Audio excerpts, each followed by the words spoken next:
প্রাগৈতিহাসিক মানিক বন্দ্যোপাধ্যায়। সমস্ত বর্ষাকালটা ভিক্ষু ভয়ানক কষ্ট পাইয়াছে। আষাঢ় মাসের প্রথমে বসন্তপুরের বৈকুণ্ঠ সাহার গতিতে ডাকাতি করিতে গিয়া তাহাদের দলকে দল ধরা পড়িয়া যায়। 11 জনের মধ্যে কেবল ভিক্ষুই কাঁধে একটা বর্ষার খোঁচা খাইয়া পলাইতে পারিয়াছিল। রাতারাতি 10 মাইল দূরের মাথা ভাঙা পুলটার নিচে পৌঁছাইয়া অর্ধেকটা শরীর কাদায় ডুবিয়া সর্বণের মধ্যে দিনের বেলাটা লুকাইয়াছিল। রাত্রে আরও 9 ক্রোশ পথ হাঁটিয়া একেবারে পেহলাদ বাগদির বাড়ি চিতুলপুরে। পেহলা তাহাকে আশ্রয় দেয় নাই। কাকটা দেখাইয়া বলিয়াছিল, গাঁওখান সহজ লয়, সাংঘাত, উটি পাকব, গা ফুলব, জানাজানি হইয়া গেলে আমি কনে যামু, খুনটো যদি না করতিস তোরই খুন করতে মন চায় লইতেছে পেহলাদ, এই জন্মে লাশ সাংঘাত। বন কাছেই ছিল, মাইল 5 উত্তরে। ভিক্ষু অগত্যা বনের আশ্রয় লইল। পেহলাদ নিজে বাঁশ কাটিয়া বনের একটা দুর্গম অংশে সিঞ্জুরি গাছের নিবিড় ঝোপের মধ্যে তাহাকে একটা মাচা বাঁধিয়া দিল। তালপাতা দিয়া একটা আচ্ছাদনও করিয়া দিল। বলিল, বাদলায় বাঘটাক সব পাহাড়ের উপরে গেছে গা, সাপে যদি না কাটে তো আরাম কইরেই থাকবি ভিখু। খামু কি, চিরা গুড় দিলাম যে, 2 দিন বাদে বাদে ভাত লইয়া আসুন। রোজ আইলে মাইনষের ছন্দ করব। কাদের ঘাটা লতাপাতা দিয়ে বাঁধিয়া আবার আসিবার আশ্বাস দিয়া পেহলা চলিয়া গেল। রাত্রে ভিখুর জ্বর আসিল। পরদিন টের পাওয়া গেল পেহলাদের কথাই ঠিক। কাদের ঘা ভিখুর দুনাইয়া উঠিয়াছে। ডান হাতটি ফুলিয়া ঢোল হইয়া গিয়াছে এবং হাতটি তাহার নাড়িবার সামর্থ্য নাই। বর্ষাকালে যে বনে বাঘ বাস করিতে চায় না, এমনই অবস্থায় সেই বনে জলে ভিজিয়া মশা ও পোকার উৎপাত সহিয়া দেহের কোনো না কোনো অংশ হইতে ঘণ্টায় একটি করিয়া যোগ টানিয়া ছাড়াইয়া জ্বরে ও ঘায়ের ব্যথায় ধুকিতে ধুকিতে ভিখু 2 দিন 2 রাত্রির সংকীর্ণ মাচাটুকুর উপর কাটাইয়া দিল। বৃষ্টির সময় ছাট লাগিয়া সে ভিজিয়া গেল। রোদের সময় ভাবসা গাঢ় ঘুঘুটে সে হাঁপাইয়া শ্বাস নিল।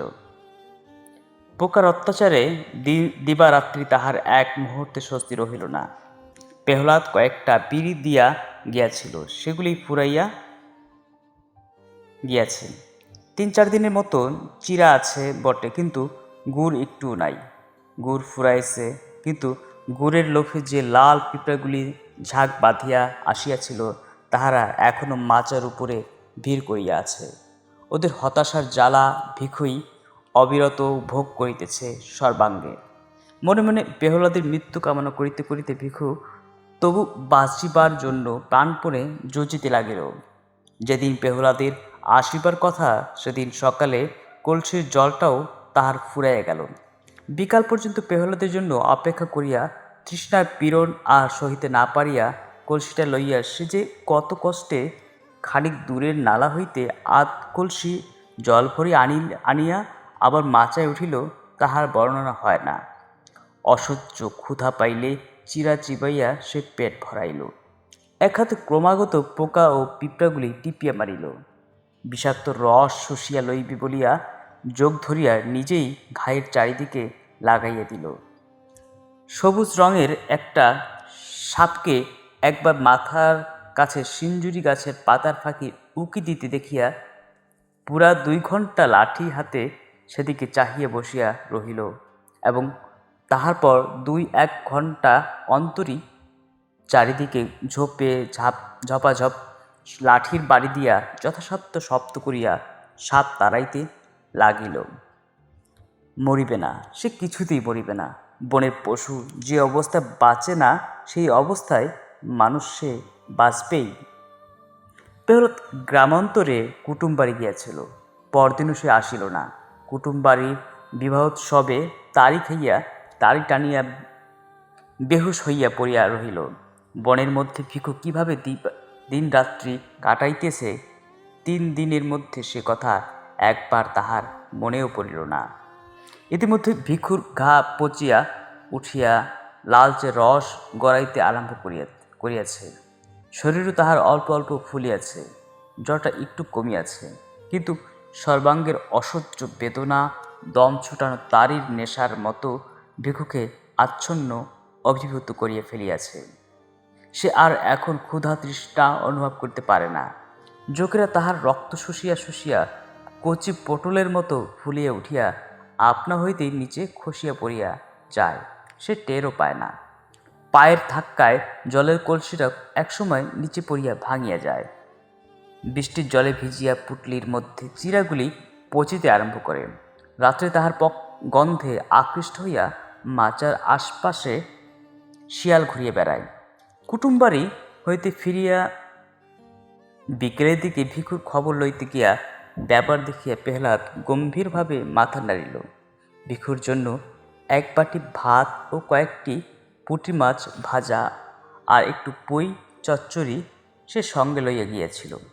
সন্ধ্যা পর্যন্ত ভিখুর কাছে বসিয়া থাকিয়া ওগুলি সে নিজেই খাইয়া ফেলিল। তারপর বাড়ি গিয়া বাঁশের একটা ছোট মই এবং তাহার বোনাই ভরতকে সঙ্গে করিয়া ফিরিয়া আসিল। মইয়ে শোয়াইয়া তাহারা দুজনে ভিখুকে বাড়ি লইয়া গেল। ঘরের মাচার উপর খড় বিছাইয়া শয্যা রচনা করিয়া তাহাকে শোয়াইয়া রাখিল।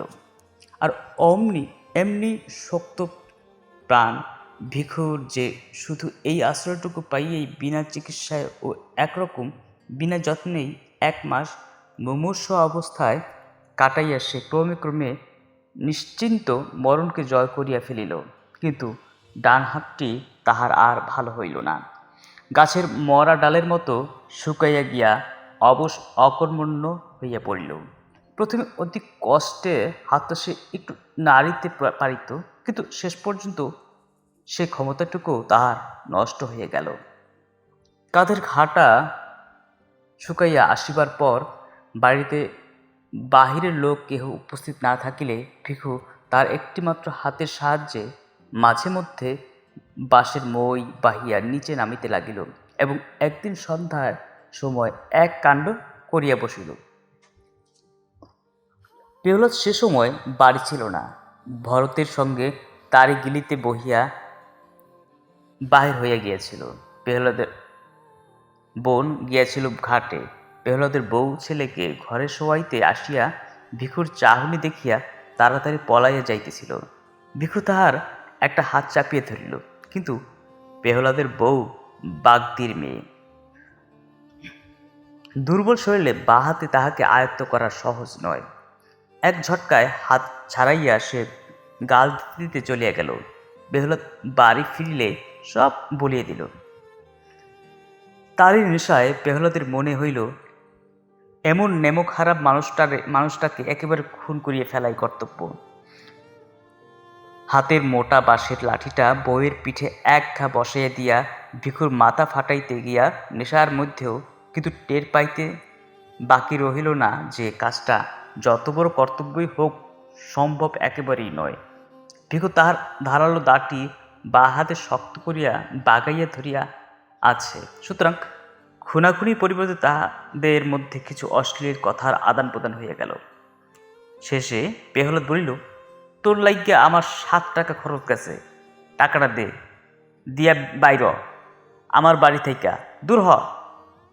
ভিখু বলিল, আমার কোমরে একটা বাজু বাইন্দা রাখছিলাম, তুই চুরি করছস, আগে আমার বাজু ফিরাই দে, তবে যাব। তোর বাজুর খপর জানে কেডারে, বাজু দে কইলাম। পেহলাদ, ভালো চাস তো, বাজু না দিলি শাহবাড়ির মেজকত্তার মতো গলাটা তোর একখান কোপেই 2 ফাঁক কইরা ফেলাম। এই তোরে আমি কইয়া রাখলাম, বাজু পালি আমি অখুনি জামগা। কিন্তু বাজু ভিখু ফেরত পাইল না। তাহাতে বিবাদের মধ্যে ভরত আসিয়া পড়ায় দুজনে মিলিয়ে ভিখুকে তাহারা কায়দা করিয়া ফেলিল।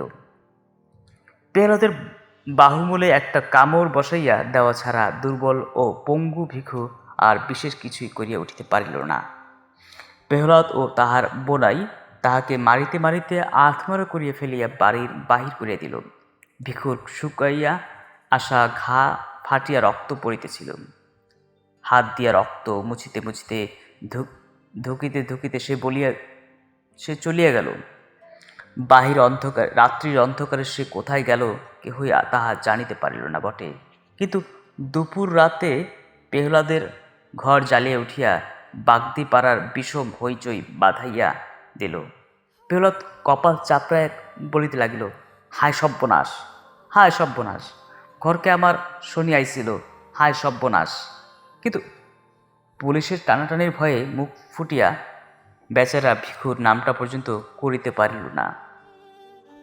সেই রাত্রি হইতে ভিখুর আদিম অসভ্য জীবনের দ্বিতীয় পর্যায় আরম্ভ হইল। চিতলপুরের পাশে একটা নদী আছে। প্রহ্লাদের ঘরে আগুন দিয়ে আসিয়া একটা জেলে ডিঙি চুরি করিয়া ভিখু নদীর স্রোতে ভাসিয়া গিয়াছিল। লগি ঠেলিবার সামর্থ্য তাহার ছিল না। একটা চ্যাপ্টা বাঁশকে হালের মতো করিয়া ধরিয়া রাখিয়া সে সমস্ত রাত কোনোরকমে নৌকার মুখ সিধা রাখিয়াছিল। সকাল হওয়ার আগে শুধু স্রোতের টানে সে বেশি দূর আগাইতে পারে নাই। ভিখুর মনে আশঙ্কা ছিল, ঘরে আগুন দেওয়ার শোধ লইতে প্রহ্লাদ হয়তো তাহার নামটা প্রকাশ করিয়া দিবে।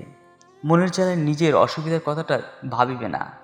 পুরুষ বহুদিন যাবৎ তাহাকে ধরিবার চেষ্টা করিতেছে।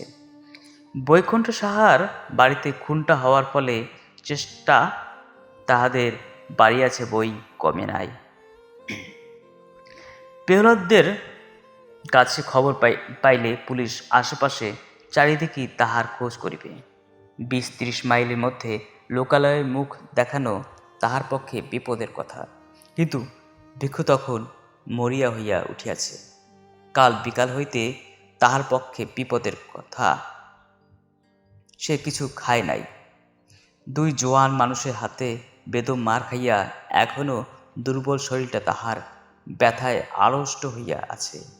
ভোর ভোর মহকুমা শহরের ঘাটের সামনে পৌঁছিয়া সে ঘাটে নৌকা লাগাইয়া নদীর জলে ডুবিয়া ডুবিয়া স্নান করিয়া গায়ের রক্তের চিহ্ন ধুইয়া ফেলিয়া শহরের ভিতর প্রবেশ করিল। ক্ষুধায় সে চোখের অন্ধকার দেখিতেছিল। একটি পয়সাও তাহার সঙ্গে নাই। সে মুড়ি কিনিয়া খায়। বাজারের রাস্তায় প্রথম যে ভদ্রলোকটির সঙ্গে দেখা হইল তাহারই সামনে হাত পাতিয়া সে বলিল, 2 পয়সা দিবেন কর্তা? তার মাথার জট বাঁধা চাপ চাপ রুক্ষ ধূসর চুল, কোমরে জড়ানো মাটির মতো ময়লা ছেঁড়া ন্যাকড়া আর দড়ির মতো শীর্ণ দোদুল্যমান হাতটি দেখিয়া ভদ্রলোকটির বুঝি দয়াই হইল। তিনি তাহাকে 1 পয়সা দান করিলেন। ভদ্রলোক চটিয়া বলিলেন, 1টা দিলাম, তাতে হলো না, ভাগ। এক মুহূর্তের জন্য মনে হইল ভিখু বুঝি তাহাকে একটা বিশ্রী গালি দিয়া বসে। কিন্তু সে আত্মসংবরণ করিল। গাল দেওয়ার বদলে আরক্ত চোখে তাহার দিকে একবার কটমট করিয়া তাকাইয়া সামনের মুড়ি মুরকির দোকানে গিয়া পয়সাটা দিয়া মুড়ি কিনিয়া গোগ্রাস গিলিতে আরম্ভ করিল। সে সময় তার ভিক্ষা করিবার হাতে খড়ি। কয়েকদিনের ভিতরে সে পৃথিবীর বহু পুরাতন ব্যবসাটির এই প্রকাশ্যতম বিভাগের আইন কানুন সব শিখিয়া ফেলিল। আবেদনের ভঙ্গি ও ভাষা তাহার জন্ম ভিখারির মতো আয়ত্ত হইয়া গেল। শরীর এখন আর সে একেবারেই সাফ করে না। মাথার চুল তাহার ক্রমেই জট বাঁধিয়া দলা দলা হইয়া যায় এবং তাহাতে অনেকগুলি উকুন পরিবার দিনের পর দিন বংশবৃদ্ধি করিয়া চলে। ভিখু মাঝে মাঝে খ্যাপার মতো 2 হাতে মাথা চুলকায়, কিন্তু বাড়তি চুল কাটিয়া ফেলিতে ভরসা পায় না। ভিক্ষা করিয়া সে একটি ছেঁড়া কোট পাইছে। কাঁধের ক্ষতচিহ্নটা ঢাকিয়া রাখিবার জন্য দারুণ গুমুটের সময়ও কোটটা সে গায়ে চাপাইয়া রাখে। শুকনো হাতখানা তাহার ব্যবসার সবচেয়ে জোরালো বিজ্ঞাপন। এই অঙ্গটি ঢাকিয়া রাখিলে তাহার চলে না। কোটের ডান দিকের হাতটি সে তাই বগলের কাছ হইতে ছিঁড়িয়া বাদ দিয়াছে। একটি টিনের মগ ও একটা লাঠিও সে সংগ্রহ করিয়া লইয়াছে। সকাল হইতে সন্ধ্যা পর্যন্ত বাজারের কাছে রাস্তার ধারে একটা তেঁতুল গাছের নিচে বসিয়া সে ভিক্ষা করে। সকালে 1 পয়সার মুড়ি খাইয়া নেয়, দুপুরে বাজারে খানিক তফাতে একটা পুরো বাগানের মধ্যে ঢুকিয়া বটগাছের নিচে ইটের উনুনে মেটে হাঁড়িতে ভাত রান্না করে। মাটির মালসায় কোনো দিন রাধে ছোট মাছ, কোনো দিন তরকারি পেট ভরিয়া খাইয়া বটগাছ বট গাছটাতেই হেলান দিয়া বসিয়া আরামে বেরি টানে। তারপর আবার তেঁতুল গাছটার নিচে গিয়া বসে। সারাদিন শ্বাস টানা কাতরানির সঙ্গে সে বলিয়া যায়, হেই বাবা 1 পয়সা, আমায় দিলে ভগবান দিবে, হেই বাবা 1 পয়সা। অনেক প্রাচীন বুলির মতো ভিক্ষা আং নৈব নৈব চ শ্লোকটা আসলে অসত্য। সারাদিনে ভিক্ষুর সামনে দিয়া হাজার লোক যাতায়াত করে এবং গড়ে প্রতি 50 জনের মধ্যে একজন তাহাকে পয়সা অথবা আতলা দেয়। আতলার সংখ্যা বেশি হইলেও সারাদিন ভিক্ষুর 500 আনা রোজগার হয়, কিন্তু সাধারণত তাহার উপার্জন 8 আনার কাছাকাছি থাকে। সপ্তাহে এখানে 2 দিন হাট বসে, হাটবারে উপার্জন তাহার একটি পুরা টাকার নিচে নামে না। এখন বর্ষাকাল, অতিক্রান্ত হইয়া গিয়াছেন। নদীর 2 তীরে কাশ সে সাদা হইয়া উঠিয়াছে। নদীর কাছেই বিন্নু মাঝির বাড়ির পাশে ভাঙা চালাটা ভিক্ষু মাসিক 8 আনায় ভাড়া করিয়াছে। রাত্রে সে ওখানে শুইয়া থাকে। ম্যালেরিয়ায় মৃত এক ব্যক্তির জীর্ণ কিন্তু পুরো একটা কাঁথা সংগ্রহ করিয়াছে। লোকের বাড়ির ঘরের গাদা হইতে চুরি করিয়া আনা খড় বিছাইয়া তাহার উপর কাঁথাটি পাতিয়া সে আরাম করিয়া ঘুমায়। মাঝে মাঝে শহরের ভিতরে গৃহস্থ বাড়িতে ভিক্ষা করিতে গিয়া সে কয়েকখানা ছেঁড়া কাপড় পাইয়াছে, তাই পুটলি করিয়া বালিশের মতো ব্যবহার করে। রাত্রে নদীর জল বাতাসে শীত করিতে থাকিলে পুটলি খুলিয়া একটি কাপড় গায়ে জড়াইয়া লয়। সুখে থাকিয়া এবং পেট ভরিয়া খাইয়া কিছুদিনের মধ্যে ভিক্ষুর দেহে পূর্বের স্বাস্থ্য ফিরিয়া আসিল। তাহার ছাতি ফুলে উঠিল। প্রত্যেকটি অঙ্গ সঞ্চালনে হাতের ও পিঠের মাংসপেশি নাচিয়া উঠিতে লাগিল।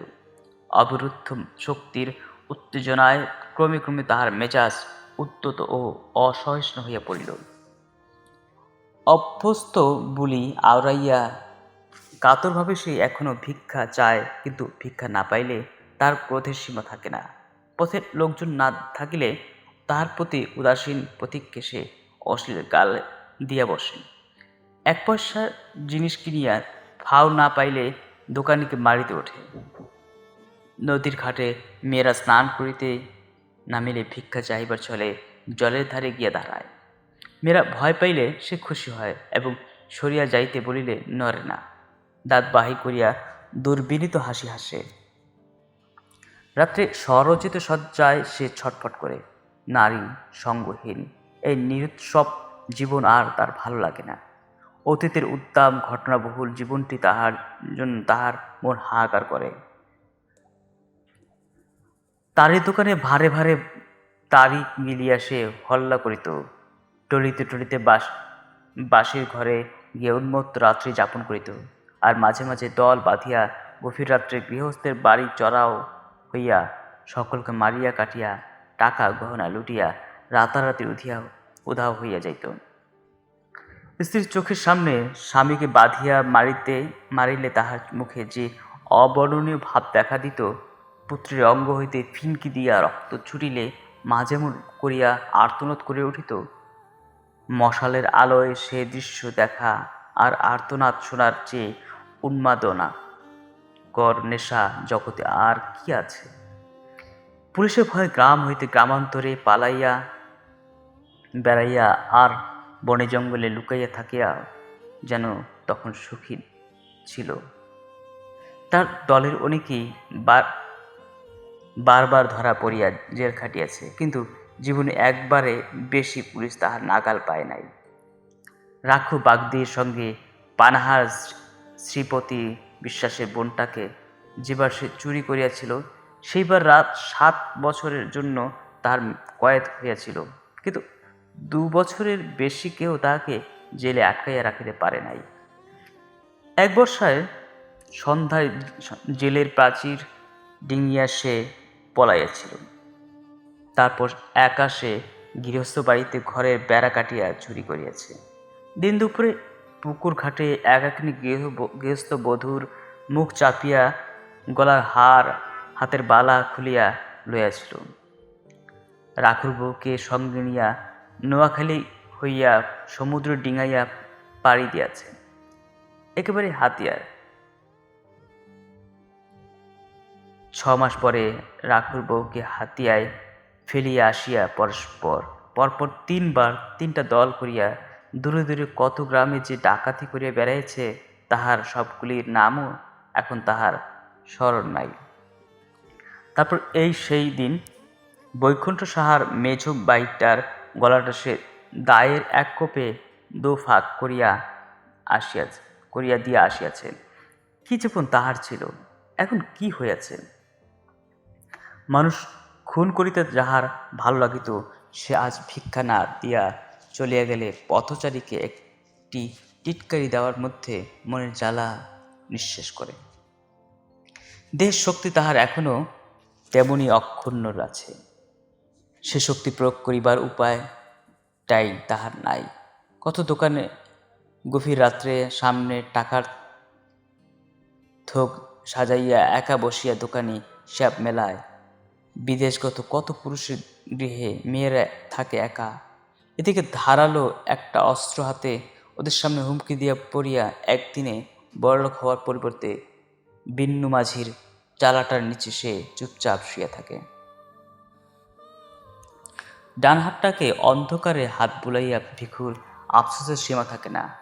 সংসারে অসংখ্য ভীরু ও দুর্বল নরনারীর মধ্যে এত বড় বুকের পাটা আর এমন একটা জোরালো শরীর নিয়া শুধু একটা হাতের অভাবে সে যে মরিয়া আছে, এমন কপালও মানুষের হয়। তবুও এ দুর্ভাগ্য সে সহ্য করিতে পারে। আফসোসের নিবৃত্তি। একা ভিখু আর থাকিতে পারে না।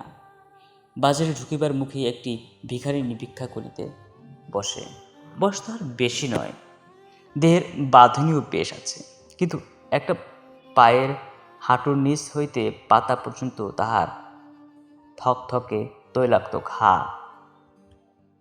এই ঘায়ের জোরে সে ভিখুর চেয়ে বেশি রোজগার করে, সেজন্য ঘাটিকে সে বিশেষ যত্নে সারিতে দেয় না। ভিখু মাঝে মধ্যে মধ্যে গিয়ে তাহার কাছে বসে, বলে, ঘাটি সারব না লয়? ভিখারিনী বলে, খুব ওষুধ মিলিয়ে অখুনি সারে। ভিখু সাগ্রহে বলে, সারা তবে ওষুধ দিয়ে চটপট সারায় ল। ঘা সারলে তোর আর ভিক মাগতে হইব না, জানোস আমি তোরে রাখুন। আমি থাকলি তো কেন থাকবি না কেন?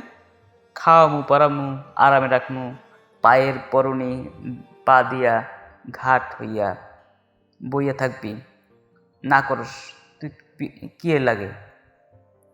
অত সহজে বলিবার মেয়ে ভিখারিনী নয়।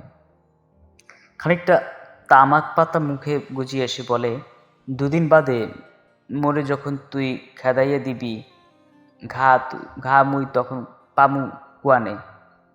ভিখু আজীবন একনিষ্ঠতার প্রতিজ্ঞা করে, সুখে রাখিবার লোভ দেখায়, কিন্তু ভিখারিনী কোনো মতেই রাজি হয় না। ভিখু ক্ষুব্ধ মনে ফিরে আসে। এদিকে আকাশের চাঁদ ওঠে, নদীতে জোয়ার ভাটা বয়, শীতের আমেজে বায়ুস্তরে মাদকতা দেখা দেয়। ভিখুর চালার পাশে কলাবাগানে চাপা কলার কাঁদি শেষ হয়ে আসে। বিন্নু মাঝি কলা বিক্রির পয়সায় বউকে রূপার গোট কিনিয়া দেয়। তালের রসের মধ্যে নেশা ক্রমেই জোরালো ও জমাট হইয়া ওঠে। ভিখুর প্রেমের উত্তাপে ঘৃণা উবিয়া যায়, নিজেকে সে আর সামলাইয়া রাখিতে পারে না।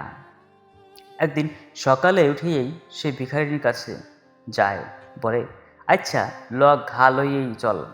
ভিখারিনী বলে, আগে আইবার পারো নাই, যা অখন মর গিয়া আখার তলের শালি খা গিয়া। কেন শালি খাওয়ানোর কথাটা গিয়া? তোর লাইগা হা কইরা বইসা আছি, ভাবস তুই? বটে, আমি উইয়ার সাথে রইছি। ওদিকে তাকাইয়া ভিখু দেখিতে পায় তাহারই মতো জোয়ান দাড়িওয়ালা এক খঞ্জ ভিখারি খানিক তফাতে আসন করিয়াছে। তার ডান হাতটির মতো একটা পা হাঁটুর নিচে শুকাইয়া গিয়াছে। বিশেষ সযত্নে ওই অংশটুকু সামনে মেলিয়া সে আল্লাহর নামে দয়া প্রার্থনা করিতেছে। পাশে পড়িয়া আছে কাঠের একটা কৃত্রিম রস্য পা। ভিখারি আবার বলিল, বস যে, যা পালাইয়া যা, দেখলি খুন কইরা ফেলাইব, কইয়া দিলাম। ভিখু বলে, আরে থো, খুন অমন সব হালাই করিতেছে। উয়ার মতো 10টা মাইনষের এক ঘায়াল কইরা দিবার পারতাম, তা জানোস? ভিখারিনী বলে, পারস তো জানা, উয়ার সাথে লাগ না গিয়া। আমার কাছে কি? ওয়াকে তুই সারান দে, আমার কাছে চ। ওয়াকে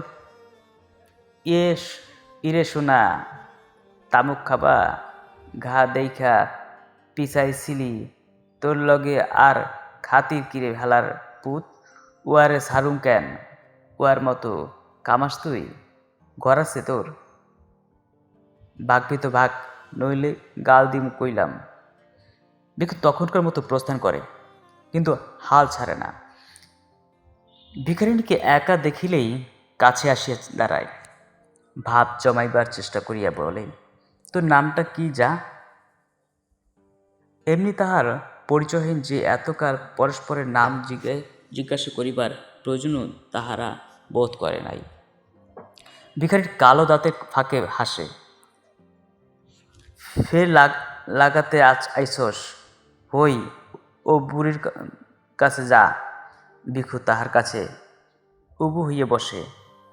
পয়সার বদলে অনেকে চাল ভিক্ষা দেয় বলিয়া আজকাল সে কাঁধে একটা ঝুলি ঝুলাইয়া বেড়ায়। ঝুলির ভিতর হইতে মর্তমান কলা বাহির করিয়া ভিখারিণীর সামনে রাখিয়া বলে, খা, তোর লোকে চুরি করে আনছি। ভিখারি তৎক্ষণাৎ খোসা ছাড়িয়া প্রেমিকের দান আত্মসাৎ করে। খুশি হইয়া বলে, নাম শুনবার চাস?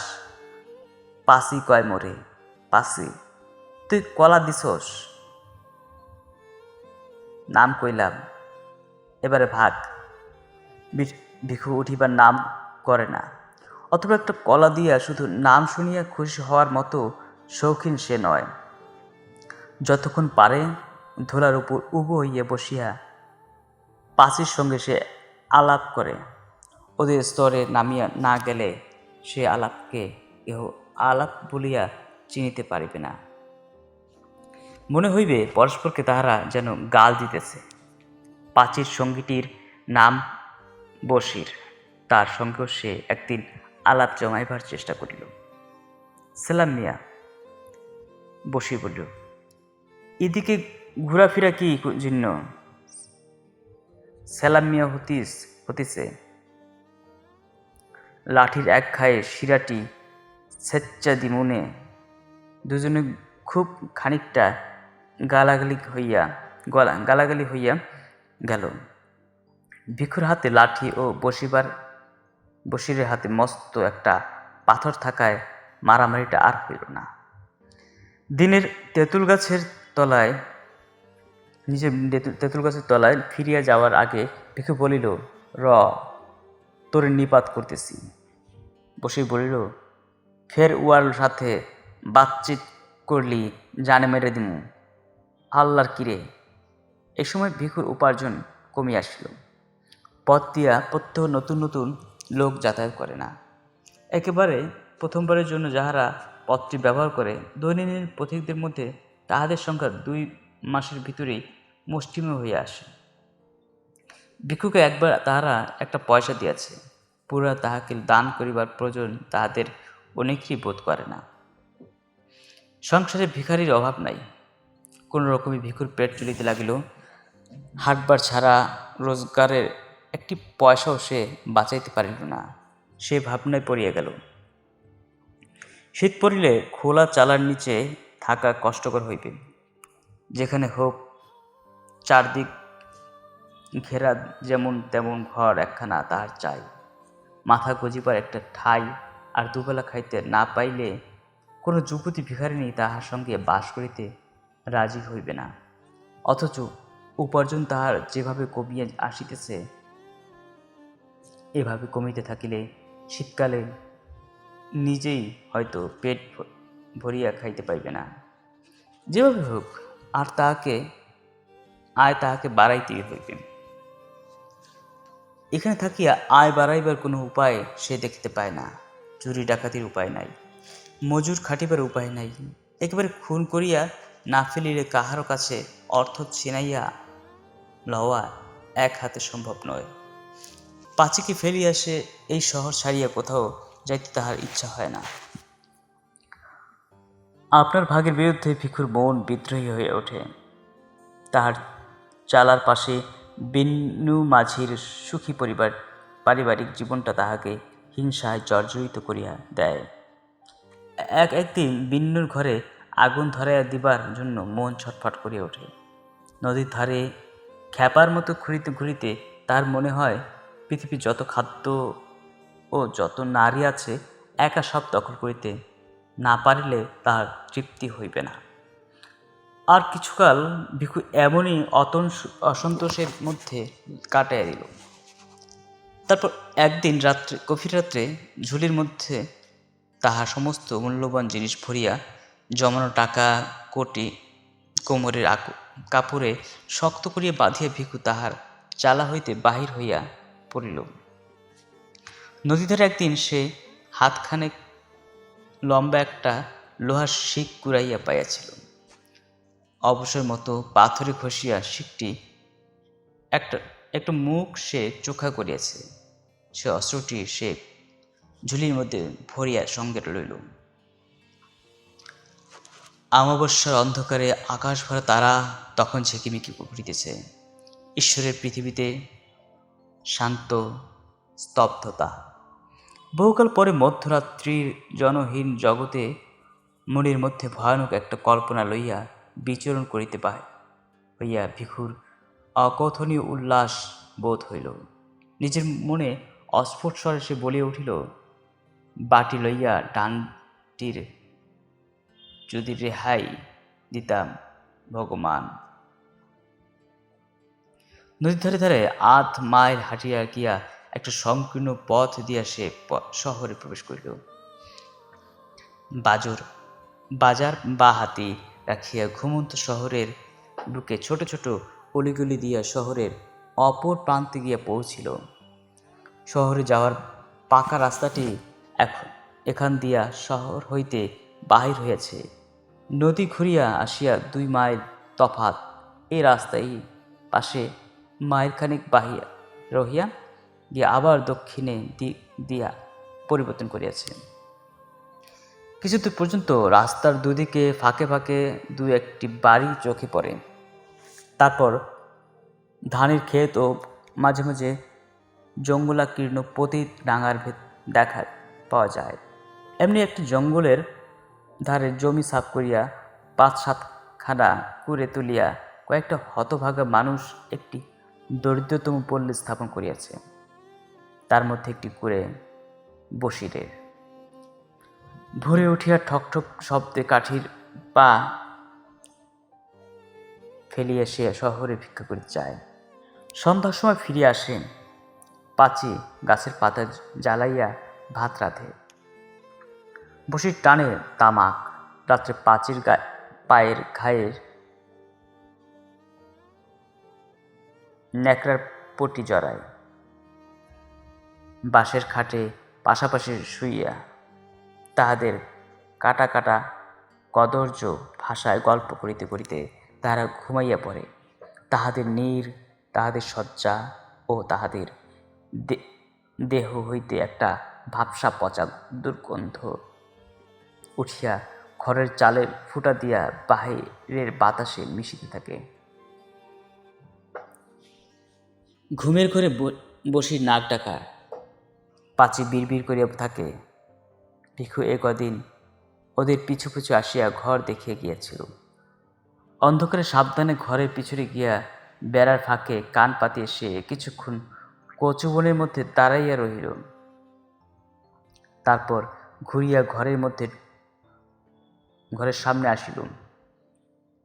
ভিখারির কুড়ে দরজার ঝাপটি পাচি ভিতর হইতে বন্ধ করে নাই, শুধু ঠেকাইয়া রাখিয়াছিল। ঝাপটা সন্তর্পণে একপাশে সরাইয়া খুলিল। ঝুলির ভিতর হইতে শিকটি বাহির করিয়া শক্ত করিয়া ধরিল। ঘরের মধ্যে প্রবেশ করিল। বাহির তারার আলো ছিল, ঘরের ভিতরে সেটুকু আলোরও অভাব।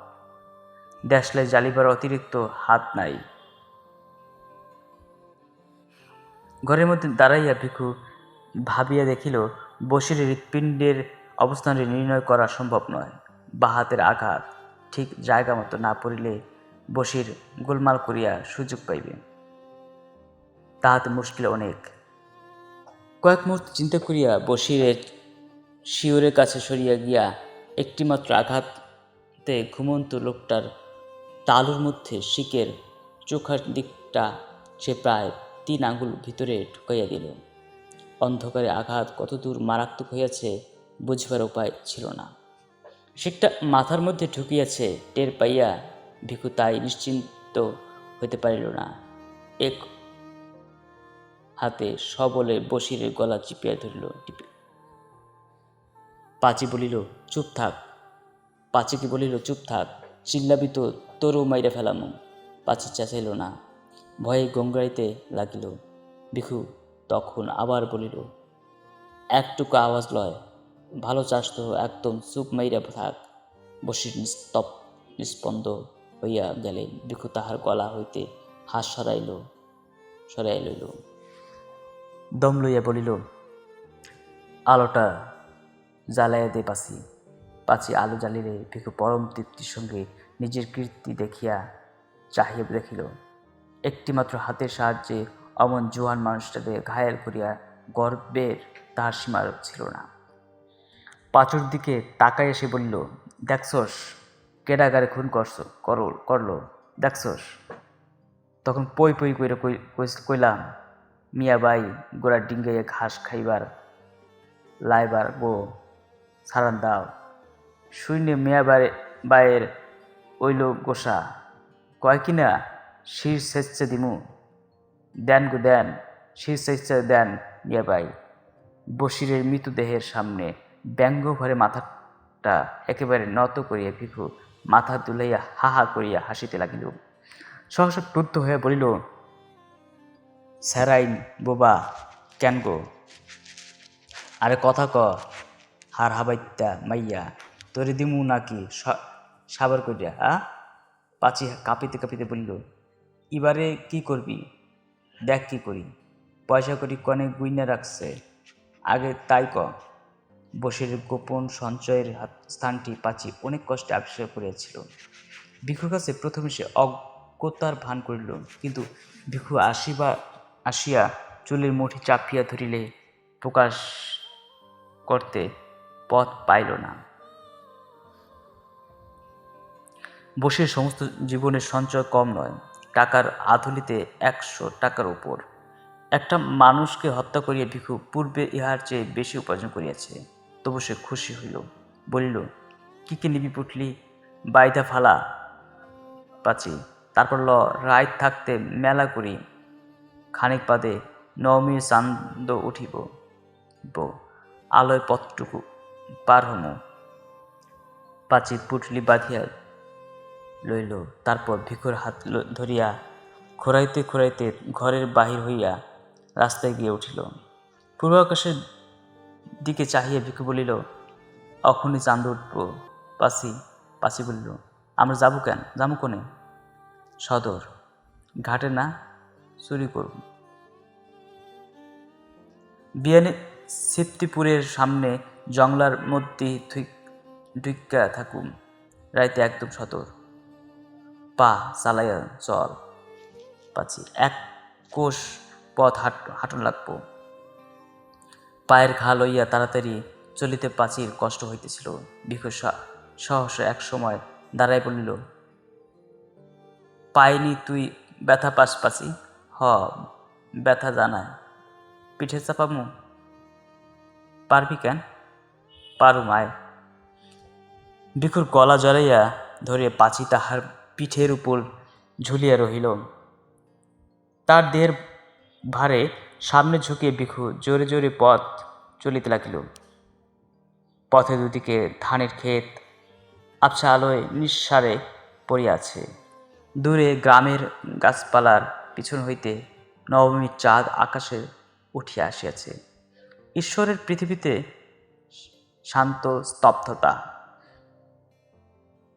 হয়তো ওই চাঁদ আর এই পৃথিবীর ইতিহাস আছে, কিন্তু যে ধারাবাহিক অন্ধকার মাতৃগর্ভ হইতে সংগ্রহ করিয়া দেহের অভ্যন্তরে লুকাইয়া ভিখু ও পাচি পৃথিবীতে আসিয়াছিল, এবং যে অন্ধকার তাহারা সন্তানের মাংসল আবেষ্টনের মধ্যে গোপন রাখিয়া যাইবে, তাহা প্রাগৈতিহাসিক। পৃথিবীর আলো আজ পর্যন্ত তাহার নাগাল পায় নাই, কোনোদিন পাইবেও না।